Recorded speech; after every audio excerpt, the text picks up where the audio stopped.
Boa noite, querido e querida. Seja bem-vindo ao movimento Consciência Hebraica. E hoje, aqui no nosso Consciência Hebraica, você já sabe, dia especial, dia de As Parábolas de Jesus. Estamos no dia 29 de agosto de 2021. Estamos vendo a parábola O Administrador Infiel, já no nosso episódio de número 60.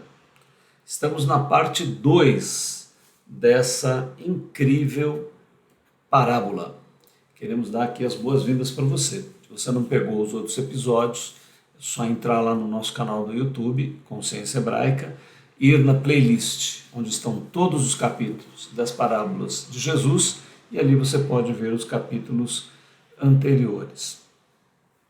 Essa parábola faz parte de um grupo de parábolas que nós estamos analisando, que são parábolas extraordinárias, de uma capacidade de revelação, de abertura de mente, de consciência, também de consolação, de misericórdia, de compreensão, de você poder compreender melhor a você mesmo, de você poder melhor compreender a natureza do universo, a natureza do mundo espiritual e a natureza do próximo, do teu companheiro, da tua companheira aí de jornada.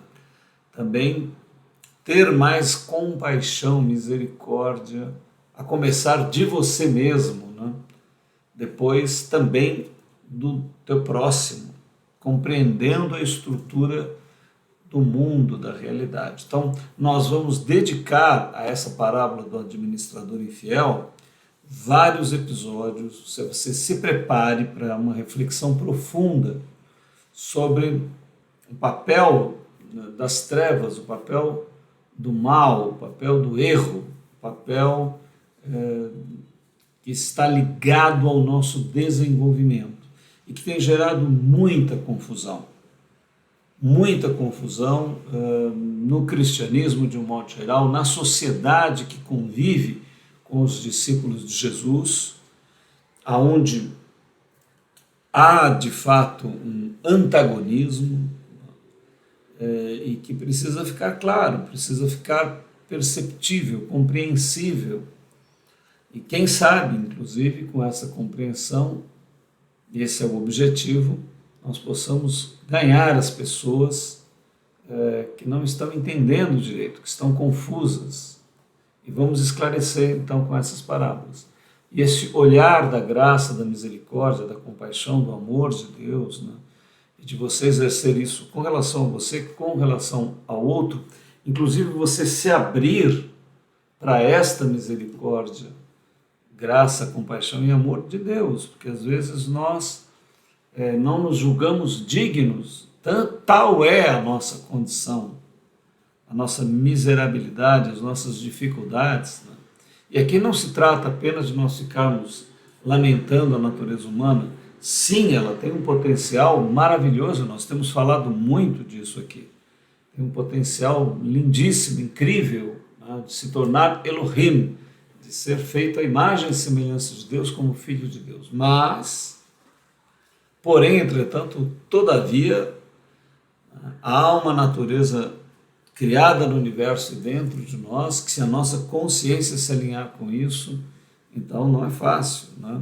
E quando decidimos pelo nosso crescimento, pela nossa evolução, pelo nosso desenvolvimento, por andarmos numa atitude íntegra, sã, vamos encontrar dificuldades dentro de nós e fora de nós. Então, assim, se você tem vivido, se você está consciente, está vivo e não está um morto-vivo, se você olha com sinceridade para dentro de você, você vai se identificar com tudo isso. Se você está sofrendo, inclusive, dificuldades no teu interior, na tua vida espiritual, se você não se sente compreendido por você mesmo e pelos outros, às vezes por instituições religiosas, então aqui nós vamos fazer um caminho delicado, um caminho sutil, né?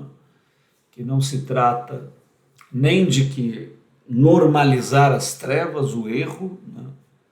Também não se trata de falsificarmos uma transformação idealizada pela religião cristã, pela religiosidade, pelo religiosismo cristão, e que faz com que todos fiquem artificiais, acusando uns aos outros em comunidades que são muito legalistas, gerando um problema sério também.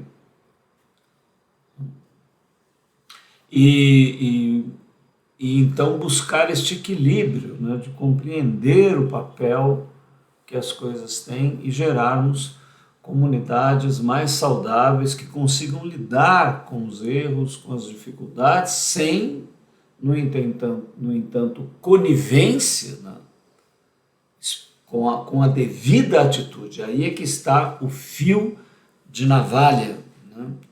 É espada de dois fios aí, e às vezes, por desequilíbrio, ela se torna de um fio só e acaba trazendo problemas, marcas, mágoas, ressentimentos, pessoas que se afastam do Cristo e do Pai Celestial por terem uma série de pressões e de religiosismos, de coisas impróprias e indevidas. Então, aguarde, porque nestes próximos episódios nós separamos várias passagens para calmamente, né? Aqui nós não estamos na televisão, não estamos com pressa nenhuma. Se você gosta de estudar, né?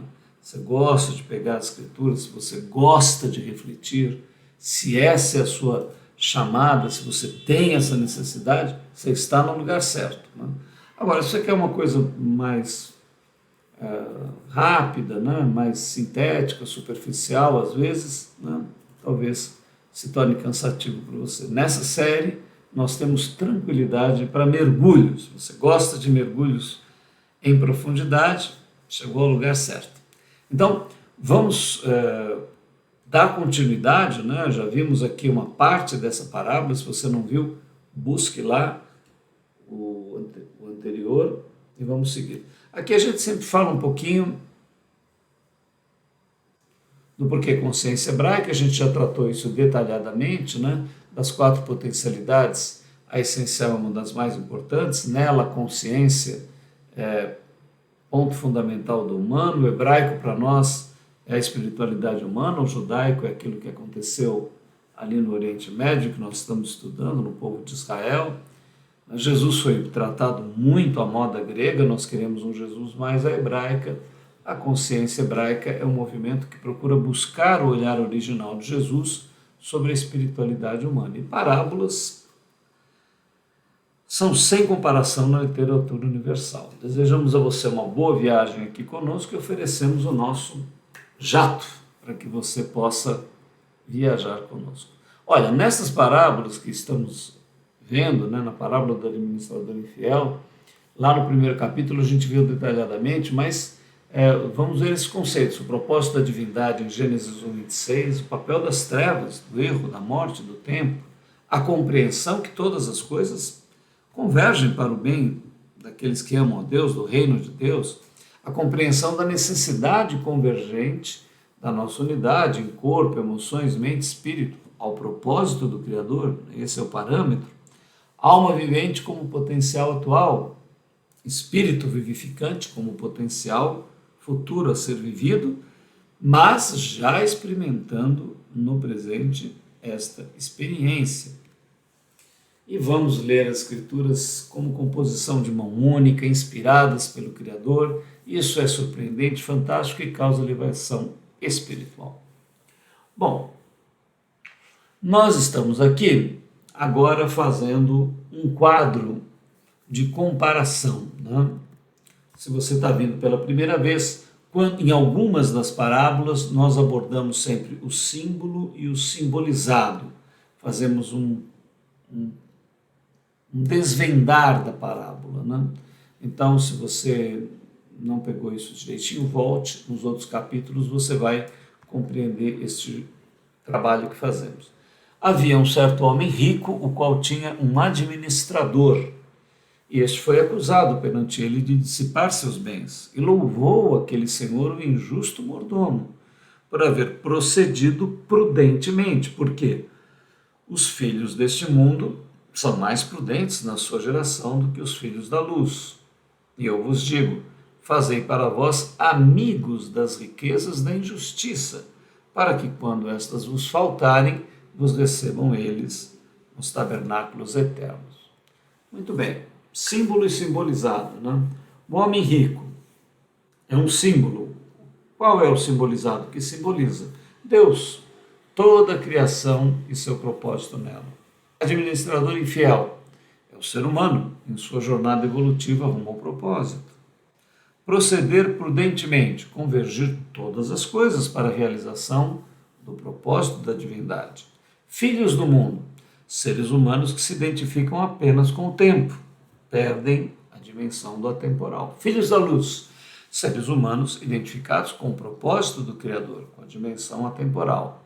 Amigos nos céus, alcançar a mesma frequência do atemporal. Então agora vamos pegar item por item, né? Havia um certo homem rico, o qual tinha um administrador. Então, homem rico, Deus, toda a criação e seu propósito nela.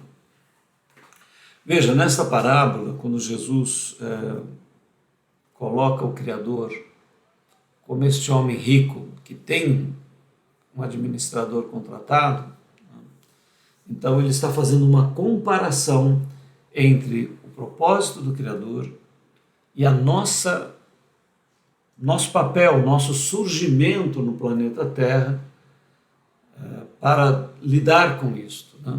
Então, precisamos compreender Gênesis 1:26, porque ali a divindade revela o porquê, a sua realização que está sendo operada através de tudo, de todos, de todas as coisas. Então ele quer formar um ser à sua imagem e semelhança, figura semiótica. Ou ele quer gerar filhos, figura biológica. Ou ele está construindo um templo vivo para a habitação do seu ser, sendo que ele permanecerá ele e nós permaneceremos nós, porque nós seremos um templo vivo e ele habitará em nós. Existem outras figuras também, deixar essas três figuras muito interessantes. Então vejam, Jesus está dizendo, olha, o Criador criou todas as coisas, ele tem um propósito, uma criatura surgirá no planeta Terra, né? E aqui nós já vimos todas as dimensões no nosso outro capítulo, quando vimos a parábola do filho pródigo, né? Recomendo que você volte uma parábola antes dessa, você vai ver toda a descida do verbo formando tudo na criação para gerar o ser humano. E aí então surge o plano mineral, surge o plano vegetal, surge o plano animal, né? Aqui no nosso gráfico da criação, nós podemos rapidamente dar uma pequena olhada, né? Vamos pegar aqui primeiro o nosso gráfico paralelo, que eu acho que ele vai dar uma olhadinha rápido. Olha lá, está vendo aqui o nosso gráfico paralelo. Então você tem aqui, olha, o Eterno, Supremo, o propósito dele é gerar filhos, ele começa uma descida do verbo, tem a manifestação dos céus e dos celestiais, do abismo e dos abissais, e aí uma mescla no universo, um gradiente celestial abissal. E aqui então surge o plano mineral, vegetal e animal. Aí o plano hominal. O hominal tem a consciência, e ele é que pode buscar individuação, vontade, dimensão virtual semiótica, realizar o propósito de Deus, chegar a filho de Deus, né? Temos o plano da matéria, a ilosfera, aí o plano da vida, a biosfera, aí o plano da mente, noosfera, aí o plano do logos, que é o próprio verbo de Deus, e o homem pode realizar este verbo e chegar a filho de Deus. Então vejam, o Criador cria todas essas coisas, e aqui nós voltamos à nossa parábola. Você veja como é complexo, né? Olha lá. Havia um certo homem rico. Então, este homem rico é o criador de todas as coisas. Ele forma tudo. E tem alguém que vai administrar, ele vai dar arbítrio. Você vê que aqui surge o papel do arbítrio. Porque o administrador, ele vai poder tomar decisões em relação ao que ele está administrando. Então ele tem liberdade. E isso é a característica, né?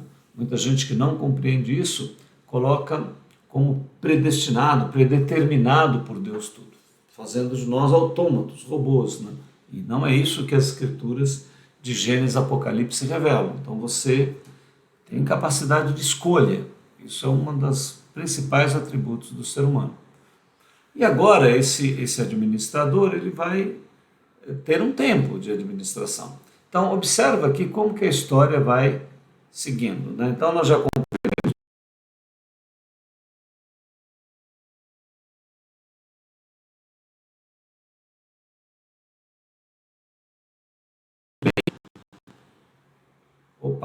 tivemos uma pequena falha aqui. Então olha, aqui na nossa parábola, homem rico, Deus, toda a criação e o seu propósito nela. Administrador infiel. É o ser humano na sua jornada evolutiva rumo ao propósito de Deus. Veja, aqui nós temos o primeiro impacto, né? Por que Jesus vai usar um administrador que não está agindo corretamente? Não está agindo corretamente administrando os bens do seu patrão. Então, assim, aqui é que a parábola fica um pouco confusa e que muita gente tropeça na parábola, né? Porque Jesus vai pegar o exemplo de um homem que recebe uma acusação de que os seus bens ele estaria roubando os bens, desviando os bens do seu senhor, né? Aqui na parábola não diz exatamente se ele estava ou se ele não estava, né? Mas que ele foi acusado. Bom, e aí o que ele faz? Ele tem que encontrar uma saída. Por quê? Ele ia perder a administração dos bens, né? Então, essa perda da administração dos bens leva ele a agir de maneira tal que depois que ele perder os bens, ele possa recuperar a sua posição, ele consiga realizar, manter-se, né, com os seus bens supridos. Então ele age prudentemente, ele age com sagacidade, ele procura o seu senhor, ele procura os devedores do seu senhor, faz um acordo com eles lá, de maneira que quando ele for despedido, o pessoal está devendo algo para eles, né? Então, aqui na parábola, o administrador infiel é o ser humano na sua jornada evolutiva. O proceder prudentemente é convergir todas as coisas para a realização do propósito. Então aqui acontece algo interessante, né? Jesus vai dizer que os filhos das trevas, ou seja, as pessoas do mundo, elas são muito mais ágeis, muito mais hábeis que às vezes que os filhos da luz. Porque a pessoa aqui que faz negócio, né, você conhece aí o mundo do comércio, do negócio, as pessoas não têm muito parâmetro. Se elas puderem levar vantagem, elas levam vantagem, elas fazem de tudo para fazer um bom negócio. E Jesus fala, olha, nós precisaríamos ter essa mesma atitude. Então ele pede o mesmo empenho que alguém que versa mal as coisas, que tem ganância, que tem interesse, fala, você vai agir prudentemente. E por que Jesus pega um homem que vai ser infiel, né? Por causa do nosso ambiente, né? O que vai prevalecer nesse nosso estágio de vida? É a luz ou o que vai prevalecer é o abismo? São as trevas. Então é só você olhar na sociedade, não precisa pensar muito. Só você ligar o noticiário, só você ver os jornais, é só você andar por aí e você vai ver se prevalece mais as trevas ou a luz. O que prevalece mais na natureza humana. Infelizmente, se você olhar as nossas instituições, se você olhar os governos, se você olhar a política, se você olhar o conjunto todo da sociedade, como o dinheiro é acumulado, como as pessoas sobem na vida, como a beleza é utilizada, como a estética é utilizada, como os interesses humanos são arquitetados na sociedade, como a sociedade lida com os bens materiais, o que ela faz em relação ao seu próximo. Você acha que o mundo prevalece mais no mundo o equilíbrio, a justiça, a harmonia, a paz, a alegria? Não, não é isso que prevalece. Prevalece são as trevas, né? O mundo jaz no maligno. Então Jesus está dizendo, olha, você não pode ser fiel a isso, você tem que ser infiel. Né? Agora você vai começar a perceber. Então, você é o administrador dos bens aqui. A prevalência aqui das trevas, nesse presente século, nessa vida, prevalece o abismo. Né? Você vai ser fiel ao que prevalece, ao que há mais? Não, você vai ser infiel. Por isso que Jesus pega o exemplo do administrador infiel, para nos mostrar, olha, as trevas, elas são uma necessidade, como nós vimos lá na parábola do joio e do trigo, depois na parábola da dracma perdida, da ovelha, né? Estamos vendo o filho pródigo. Deus, o Criador, Yahvé Elohim Adonai, ele forma as trevas para a geração do arbítrio, para a formação dos filhos de Deus. Tudo necessário. E agora nós estamos aqui, nós nascemos e nós vamos administrar. O Criador é o homem rico, que colocou todas as coisas. Nós vamos administrar todos esses bens. Nós temos que ser fiel ao mundo que jaz no maligno? Não, nós temos que ser infiéis. Né? Temos que ser fiéis ao céu. Aqui é que eu vou chamar a tua atenção. Aqui é que a parábola ganha sua grandeza, sua inteligência. Aqui é que há o grande desafio.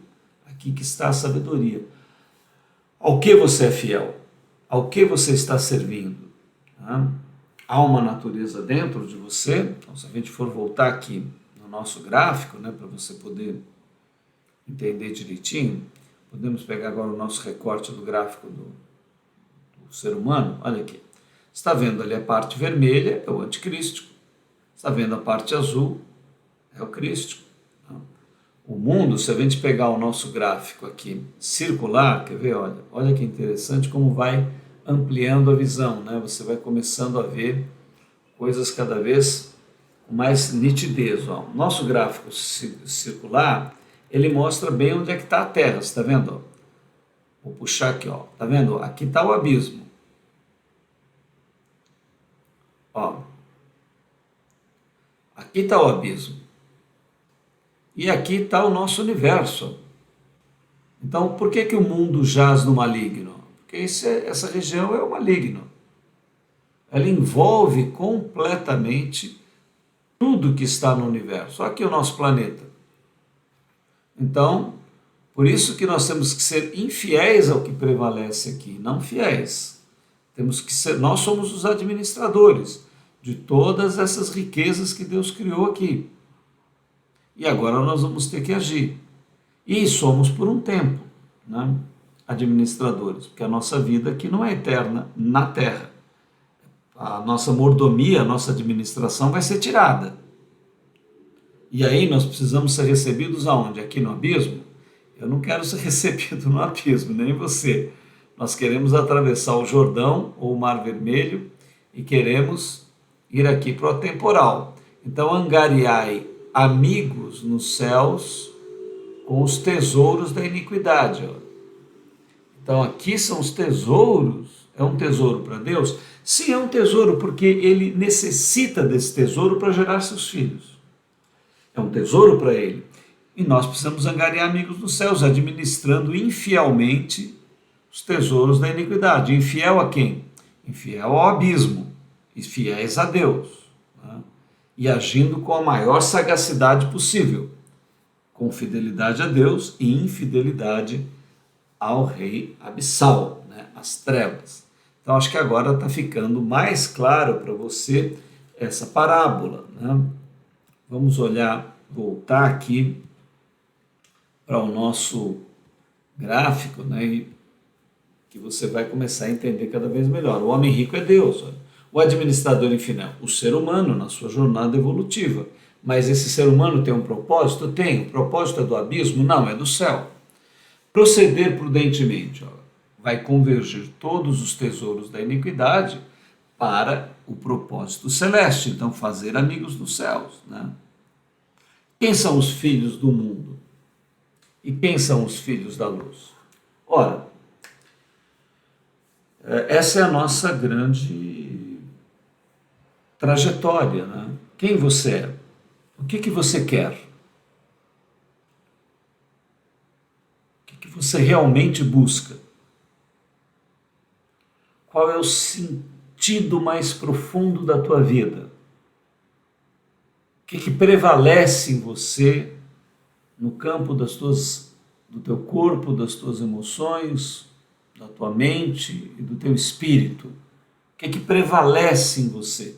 Eu não digo o que acontece, não digo muitos atos que você tem que não são bons, mas qual é a tua atitude em relação a problemas, trevas que vão aparecer em você? Como é que você está agindo? Como é que você está administrando isso?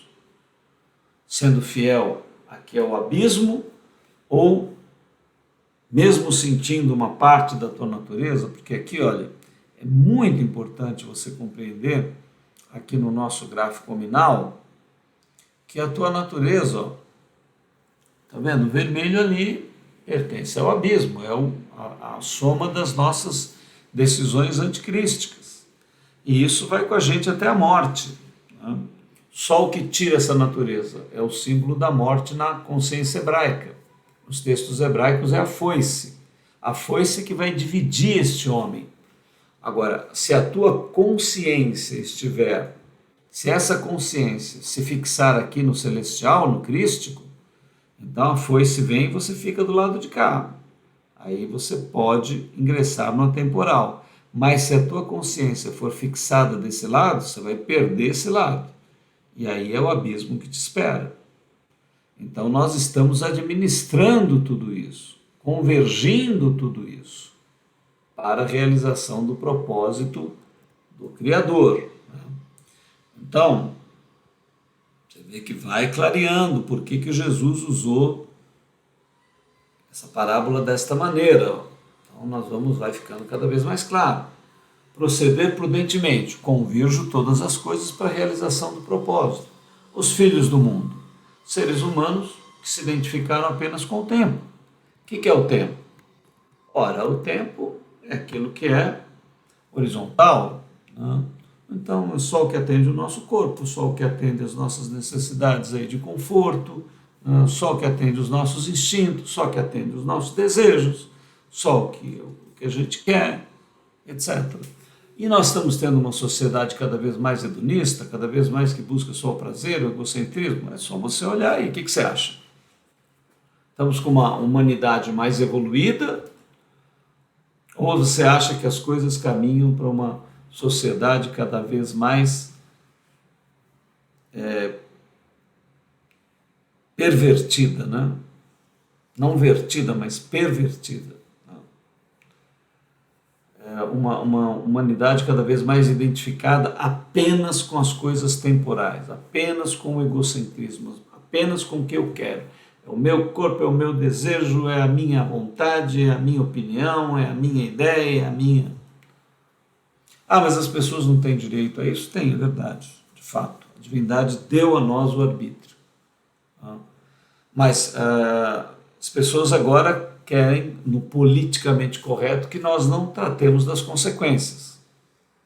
De fato, nós concordamos que as pessoas têm que ser livres para decidirem o que elas quiserem, poderem viver isso. Foi um erro da religião querer tomar conta do Estado e querer proibir as pessoas, como ainda acontece até hoje, né? Aconteceu na Idade Média com o próprio cristianismo. Hoje nós temos aí um radicalismo islâmico e de outras facções, de outras religiões, que gostariam de fazer isso, tomar conta do mundo e proibir as pessoas. Ora, a própria divindade, né? Alá, Yahvé, Jeová, deu liberdade ao homem. Então você não pode proibir a pessoa dela querer viver o desvirtuamento. Mas agora está se invertendo na sociedade. A sociedade está colocando o desvirtuamento como naturalidade. Você não pode mais apontar que aquilo não é bom, que aquilo vai culminar na morte. Você não pode nem falar sobre isso. E o que está sendo normatizado, numa normose, numa doença da normalidade, é a corrupção, é a vaidade, é o desatino, é o despropósito, é a inflamação da busca só sensorial da vida como objetivo único. Dinheiro, prazer, imagem, estética, tudo isso, que tem o seu lugar, evidentemente, tem o seu papel, mas nós estamos vendo uma sociedade completamente desequilibrada. Então aqui você tem os filhos do mundo, seres humanos que se identificam apenas com o tempo, e os filhos da luz, seres humanos identificados com o propósito do Criador, tem um sentido, tem uma direção, tem uma missão, tem um propósito. E amigos no céu, você tem que alcançar a mesma frequência do atemporal. Você vai ser fiel ao abismo? Se você quiser, você pode, mas não vai dar certo. Vai dar certo aqui por um tempo, depois não vai dar certo. Teleologicamente, né, com finalidade de vida, não vai dar certo. Então, agora a gente pode compreender melhor. Havia um certo homem rico, o qual tinha um administrador, e esse foi acusado perante ele de dissipar seus bens, e louvou aquele senhor, o injusto mordomo, por haver procedido prudentemente, porque os filhos deste mundo são mais prudentes na sua geração que os filhos da luz. E eu vos digo, fazei, angariai amigos dos céus, né? Amigos com as riquezas da injustiça. Então administra tudo no tempo para que você ganhe o eterno, o sagrado. E quando vos faltarem, vos recebam eles nos tabernáculos eternos. Né? Muita gente traduz essa parábola, né, dizendo, não, você tem que fazer caridade aqui, porque o mendigo vai lá para o céu e vai te receber lá. Não se trata disso, né? Nós nem vamos dar essa abordagem aqui, porque não é nenhum ser humano que vai lá nos receber no céu pelo que nós fizemos. Né? E ele está falando com referência ao Criador. Este amigo é o Cristo, é o Messias, é Deus. Né? Eles são o parâmetro do que é correto. Né? Agora sim, a compaixão, a misericórdia, a bondade, nós vamos ter textos aí que vão falar sobre isso. Né? Mas não é a colocação nesta direção. Né? A colocação é no sentido de Deus, Ele é o parâmetro. Então, esta é a primeira parte. Vamos aqui à segunda parte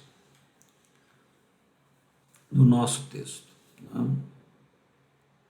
Fazei para vós amigos das riquezas da injustiça, para que quando vos faltarem, vos recebam eles nos tabernáculos eternos.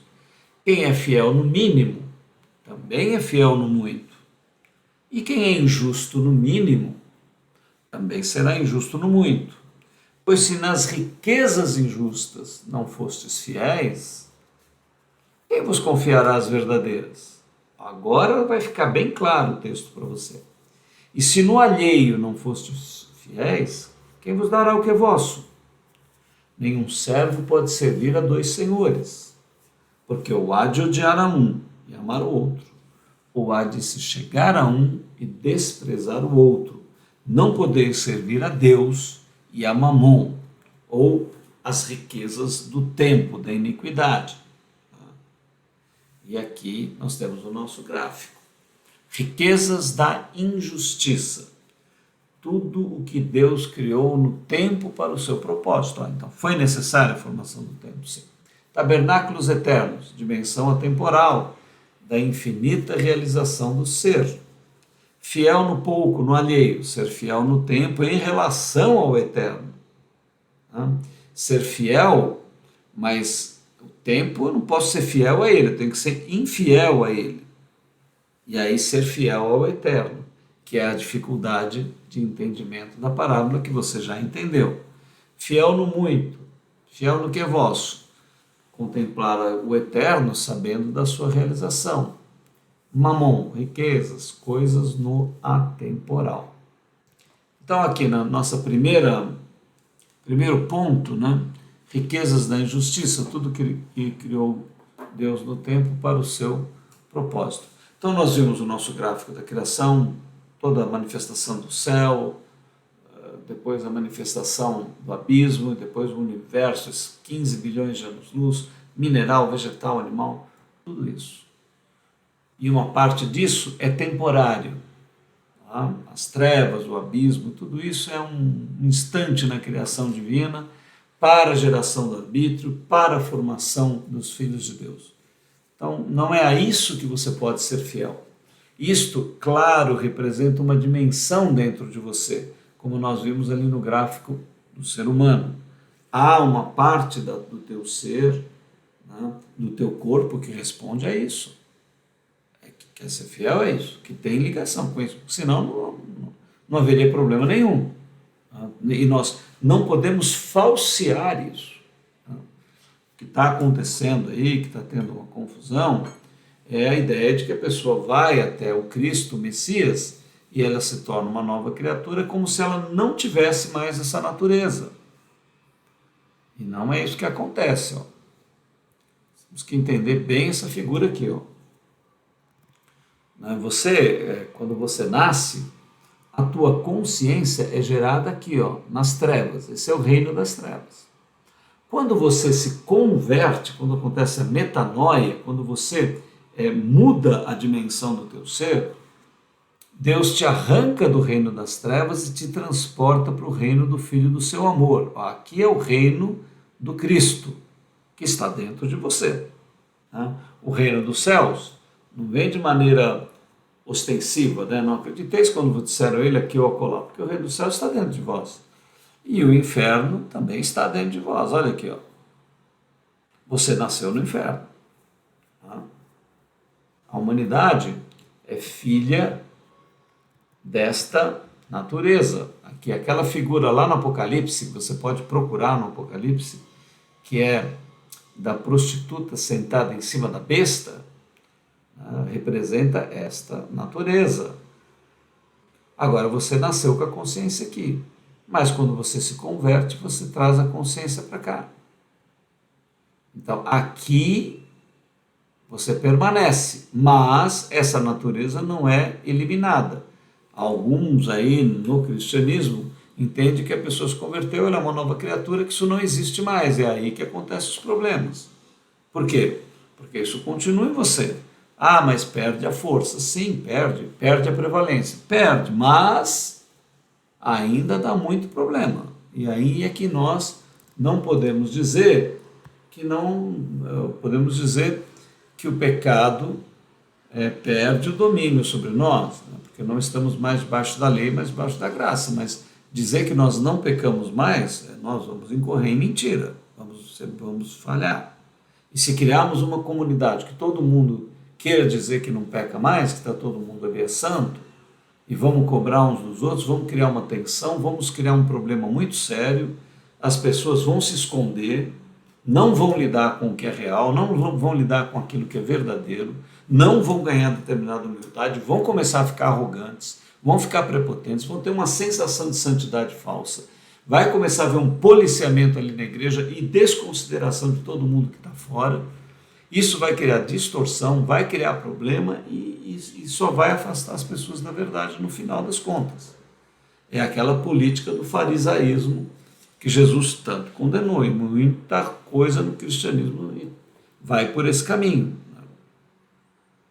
Então, nós precisamos considerar esta mescla que acompanha a nossa vida. Isso nos dá humildade.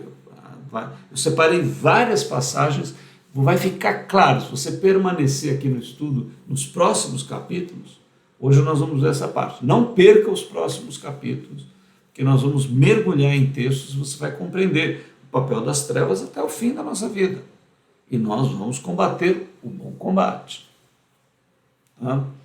E, então, essa natureza, Deus nos converteu do reino das trevas para o reino do Filho do seu amor, mas essa natureza, o homem velho, continua em nós. Paulo fala, olha, morro todos os dias, por isso eu vivo. Então ele tinha lá um 45 na cabeceira da cama, ele levantava, a primeira coisa que ele fazia era dar um tiro na cabeça, depois ele ia tomar café. Por quê?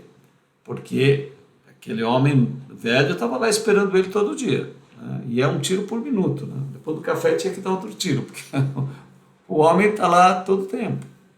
E depois nós vamos ver textos do Paulo, onde ele fala a respeito disso, né? Então aqui, nós vamos voltar para o nosso texto. Acho que tudo está ficando claro para você, está ficando mais nítido, né? Riqueza da injustiça tudo criou. Tabernáculos eternos é a dimensão atemporal, de infinita realização do ser. Então, assim, né, nós precisamos compreender, e aí, né, vai de cada pessoa, né, vai de cada ser humano, aqui é livre para que você escolha. Não acho que há sentido nenhum, tudo isso acaba em nada. Bom, ok, você pode definir isso, que assim seja para você, né? Que o teu universo seja assim.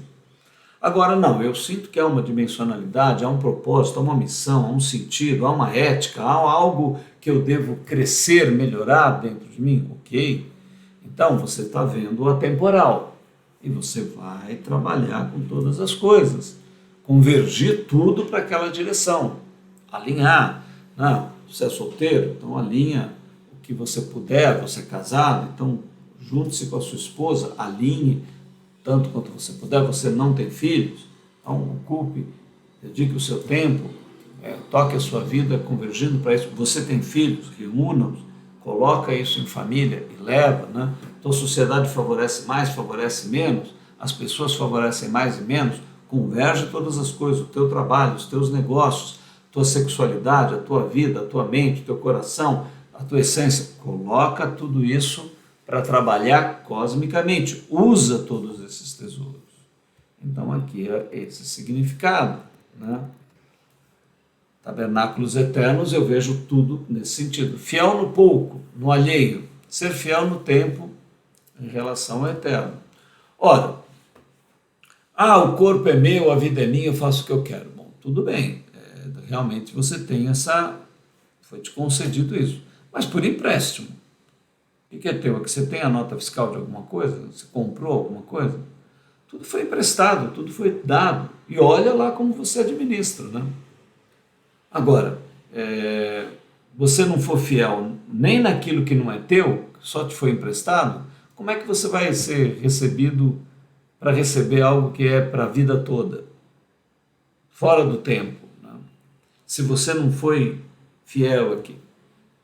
Então, atrás dessa frase tem uma lógica profundíssima do cosmos. Por quê? Se você perguntasse qual o sentido máximo do universo aqui, nós diríamos que é o arbítrio e a questão do controle, né? São funções fundamentais cósmicas.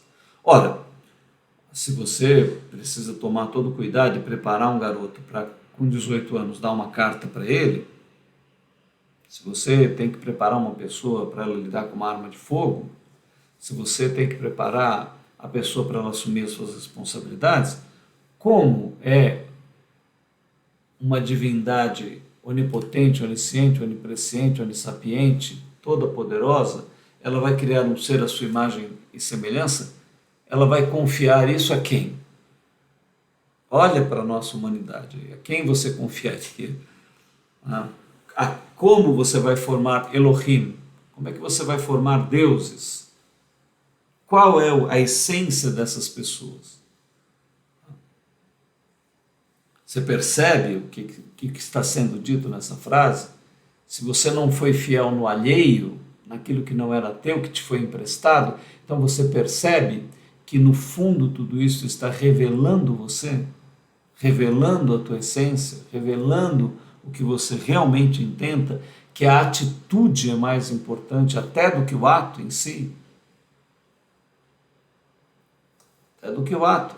Jesus, no Sermão da Montanha, que um dia nós estudaremos com vagar, com delicadeza, com profundidade, ele não controla atos. A lei no Antigo Testamento estava preocupada com os atos, né? Todo mundo que controla externamente o processo moral é só atos. As igrejas, todo mundo quer controlar o que a pessoa está fazendo. Mas a ética do Sermão da Montanha não está preocupada com isso, está preocupada com o que você está tendo de atitude. Se você olhou para uma mulher com paixão por ela, já adulterou. Ah, mas eu não deitei com ela, não traí minha mulher. Para o Sermão da Montanha não interessa nada disso. Você não precisa fazer o ato. Falar, mas então é impossível, mas é impossível mesmo. Aí que entra a graça, a compaixão, a misericórdia, o amor.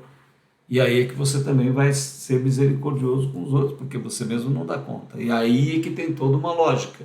E o centro é, se você não foi fiel naquilo que te foi emprestado, como é que Deus vai gerar você a imagem e semelhança dele? Vai te dar um poder de uma ordem de grandeza inimaginável para você fazer o quê? Então você percebe a profundidade desta frase, né? Ser fiel no tempo, aí, mas não ao tempo, né? Mas você aqui, aonde não é clara a presença do Criador, você pode ver, por exemplo, nesta parábola, o Criador está presente, mas é uma das poucas parábolas de Jesus que o Criador está ativo. Em todas o Criador está viajando, está dormindo, está fora, foi fazer uma viagem, está descansando. Né? Por quê? Deixou aqui o espaço livre para que o ser humano pudesse ser ateu ou pudesse ser ciente da compreensão de Deus por fé, porque não vai ser rompido o equilíbrio aqui no universo. Há sempre a possibilidade de uma coisa e de outra. Ah, mas na época das duas testemunhas, elas vão fazer sinais maravilhosos. O anticristo também vai fazer. E elas afirmando uma coisa e ele afirmando outra. Sempre vai ter a dúvida. Aqui. Por que o equilíbrio tinha que ser perfeito, né? Para que você pudesse, de fato, exercer o teu arbítrio. Então, o ponto central de toda a nossa história é o arbítrio e o controle, né? As escolhas e o que nós estamos controlando, o que nós estamos tendo de atitude em relação à nossa existência. Então, fiel no pouco e no alheio, fiel no muito no que é vosso, contemplar a eternidade. E Mamon, né? Mamon, aqui fala das riquezas. Bom, quer conhecer alguém, né? Coloca o anel no dedo dela, né? Ou seja, dá poder para ela. Se você der poder para alguém, dá dinheiro, você vai saber quem que é aquela pessoa. Como é que ela age quando está envolvida pelo poder, né? Então aqui está dizendo a mesma coisa, olha, não dá para você servir a essa dimensão temporal e ao atemporal. É impossível isso. Ou você vai ser fiel a um, ou você vai ser fiel a outro. Tá? Ah, mas quer dizer então que eu não posso ser rico? Bom, claro, se você convergir a riqueza, né, para o reino do céu, sim. Ah, mas aí perde a graça, que eu quero é aproveitar, dançar e rolar aqui, sexo, drogas e rock and roll com a minha riqueza. Não é isso? Então fica à vontade. Né? Agora, se você for uma pessoa rica, né, tiver um coração compassivo, misericordioso, bondoso, uma consciência profunda, né? Meus amigos. Fica aí, né? Fica aí o desafio. Não é isso? Então, aqui você está vendo o escopo geral da parábola, né? Então, não perca, nós agora aqui no nosso próximo encontro, nós vamos ver o inevitável encontro do ser humano integral com as trevas em si e no mundo, né? Então, assim, não perca no nosso próximo encontro, nós vamos aprofundar em textos, você vai ver bem qual é a nossa atitude em administrar as trevas, como é que eu administro esse tesouro de maneira a angariar amigos nos céus, quais são os exemplos práticos disso. Não perca nosso próximo episódio. Nós somos um movimento Consciência Hebraica. Nós nos alegramos de você estar por aqui. Visite as nossas redes, né, no YouTube, lá no canal Consciência Hebraica. inscreva-se, indique o nosso canal, mande esse vídeo para alguém, se você achou legal, alguém que possa crescer com esse conteúdo. Deixe um like lá, dê um positivo no nosso vídeo, faça algum comentário, né? Isso ajuda a divulgar o canal. Nós também estamos lá no Telegram, tudo que a gente faz está publicado lá, é uma verdadeira biblioteca, porque você entra e acessa o passado. Instagram e Facebook. Estamos precisando de ajuda aí, de apoio para melhorar a administração das redes. Faremos isso na linha do tempo. Nós somos o Movimento Consciência Hebraica, é uma alegria ter você aqui. Que essas reflexões levem você a uma mudança, a uma compreensão, e que a paz se estabeleça, que a vida infinita toque o teu coração, que ela te desenvolva, que o amor cresça em você, que a graça, a misericórdia e a compaixão te acompanhem, que você realize a vida. Nós nos encontramos aqui no nosso próximo episódio. Até lá.